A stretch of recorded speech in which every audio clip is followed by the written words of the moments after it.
It is time for my July book list, books that we're going to have on repeat throughout the month of July here at home. So I wanted to share them with you.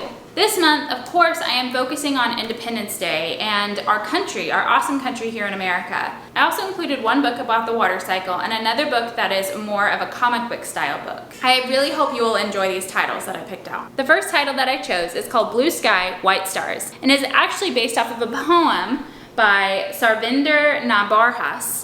And it's illustrated by Kadir Nelson. And so if you remember last month, I actually shared with you guys that I Have a Dream book. That was also illustrated by Kadir Nelson. And it's just a really beautiful, beautiful book that goes over our flag and just different parodies about the flag and how it matches up with historical things in America.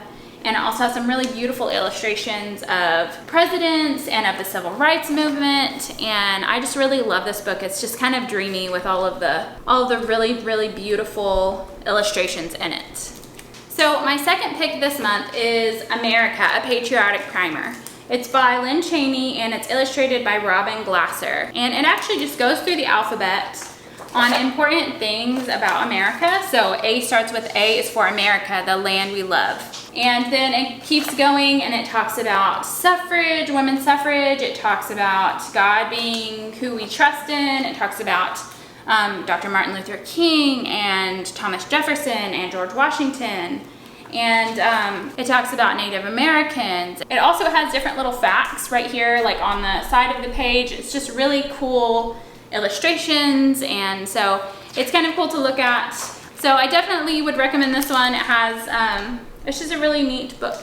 I am doing monthly book lists, so if you're not already subscribed, be sure to subscribe and hit the little bell so that you can watch updates as they come through for more videos from me. The next book is called The One and Only Journey of the Declaration of Independence, and so it starts out with talking about what the Declaration of Independence is and what it means and why we wanted it here in America. And then it actually, they follow the actual physical Declaration of Independence, the actual one that was written on parchment paper with all the signatures and handwritten and everything. And you follow this Declaration of Independence all around the different places that it has been and gone and since, 1776.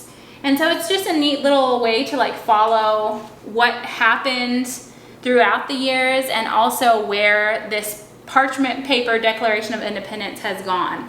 So it talks about the Revolutionary War, and it talks about the War of 1812, and it talks about all the different wars, and it talks about the Civil Rights Movement. It's just a really cool book, and then it finally ends up talking about where the Declaration of Independence is now in the National Archives, and you can go see it there, and that's where it's housed safely. But it just goes through the journey of the Declaration of Independence. It's a really cool book, and it's a really good one for knowing the history around our country and why we celebrate Independence Day. So the next book that I chose is called Water is Water, and it's just a neat book about the water cycle. And so it follows water as it's evaporated into the sky and as it rains down and as it becomes ice. And it follows water all through the year until you're back at, the pond and swimming. And it's just a really cool book about the water cycle. You have Asian people in it, you have Black people, you have white people, and I love that. Like, if you watched my last video, I talked about how I am teaching my kids to be anti-racist, and I want them to see all different people and all different cultures and to realize that we are all created equal. And so I love this book that it portrays diversity. The next book in the book list is called Little Robot. And this is kind of written as a comic book. So I have never really read comic books, but it's a really cute illustration of this little girl who meets a robot. This other big robot is after the little robot, and how in the end everything works out and how they are just friends forever. So it's a really neat illustration. So my 6-year-old, he looked at this for in a whole hour after we got it, just staring at the illustration. So it's a really neat book. It's called Little Robot. So the last book is a chapter book. Like I said, I'm trying to pick out a chapter book a month. This book is called The Complete Adventures of Homer Price. I saw this on a book list somewhere. I'm I'm not sure, I'll have to link the book list that I saw it on, but I wanted to read a lot of classics. I saw this, and it is by Robert McCloskey, and it is kind of a classic.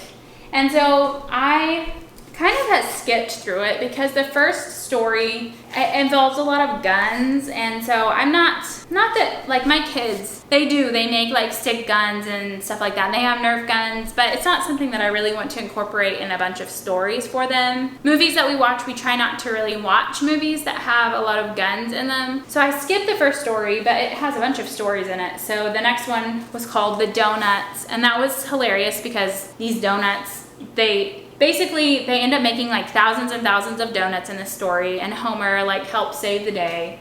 And anyway, so we're really liking this one. We're still reading through it. It'll probably take us like through July to be able to finish it because it's a pretty large book. So this was my July book list. I hope you enjoyed it. The focus, once again, was on Independence Day and diversity, and also we talked about the water cycle. It's only 6 books, but we're excited to incorporate them into our whole month of July.